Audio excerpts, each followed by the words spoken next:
Talk to Vanity von Glow, who say, good to see you. Yes, lovely to be back and nice to meet you, Gillian. Morning. What do you think of this in terms of...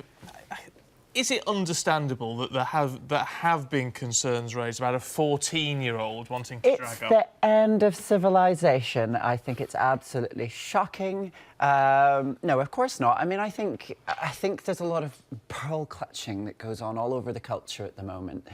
I think that the sort of... What do you mean by that? I think there's a sort of a feigning indignation, or certainly exaggerating it. I mean, this is something that everybody sort of talks about on Twitter, this sort of outrage culture. That silly woman, who was she? Sort of criticising that the boy might be sexualised in his performance when there were trollops up and down the country, aged 14 girls, you know, slut-dropping to Ariana Grande, and that's seemingly acceptable, but not when a boy does it. It's mad.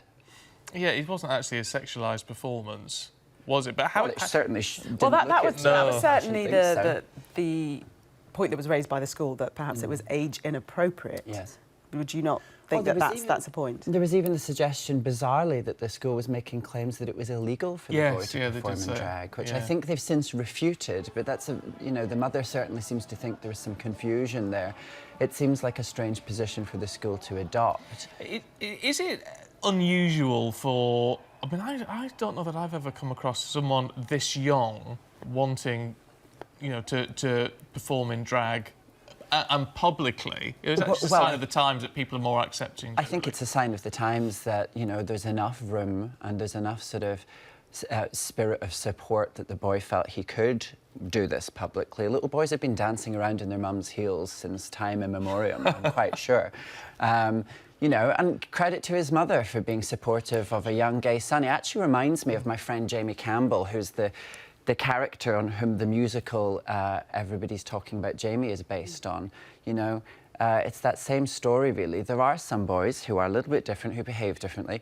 This is not necessarily a transgender kid. He's not going to suddenly, you know, demand immediate transition. He wants to perform. He wants to try on different looks and images and have fun with that. I think that's quite innocuous. What about, though, some parents might say the whole culture of drag, it is a bit risque and the performances are a bit blue, and perhaps that's not a world that a child should be entering into? Adult audience, maybe. Well, no, I think that, look, there is some truth there. My shows are certainly, while they can always be tailored to be acceptable for a young audience, you know, it's definitely more fun for me and for the audience when it can take on an adult character.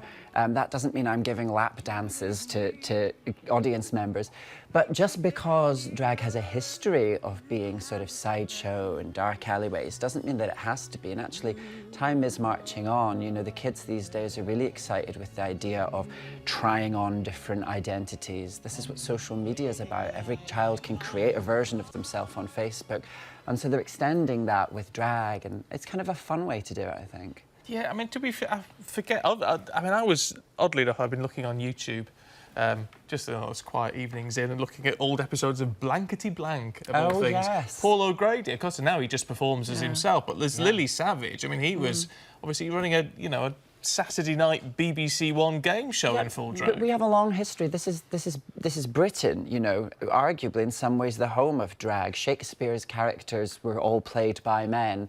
We have a pantomime tradition. I mean, are we not to let young kids go to pantomime at Christmas anymore because Widow Twankey might be sexually offensive? Or are they not to watch Mrs. Doubtfire because Robin Williams' performance is transgressive in some way? You know, I think we've been relaxed about these things up till now. It would be strange to wind back the clock. Yeah. Do you think that Lewis's case, the case of Lewis Bailey, that the 14-year-old that we've been speaking about, do you think that coming to prominence will change anything? No, and I don't think it necessarily should. I think generally things are actually okay. I think the reason this is a story and a headline is that the school got it wrong. So, you know, it's kind of...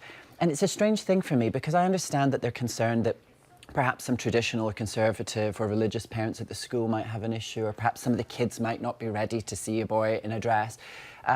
But I don't necessarily think that those sensibilities should be the gatekeeping criteria for how we run our schools and what we encourage kids to do. There will be people tweeting away today who just don't get it. They don't understand it, and they'll be... I get this. I bet someone tweets me and says, "Oh, but Vanity doesn't even look like a proper woman." How dare they? How indeed dare they? But it is all about caricature, isn't it? Right, and here's the important thing. There will be people that don't get it. That's completely understandable. I don't get football. But it's as simple as this. If you don't get it, maybe it's not for you, OK? And maybe you can leave it at that. I don't need to watch football. I don't need to play rugby. I mean... You could. Well, not in those heels. Related activities. I have been partial to a scrum in the past. But yeah, See, you know... this is the very drag caricature that we're talking about. Vanity, really good to talk to you. Thank you very much indeed. Thank you. Thank you.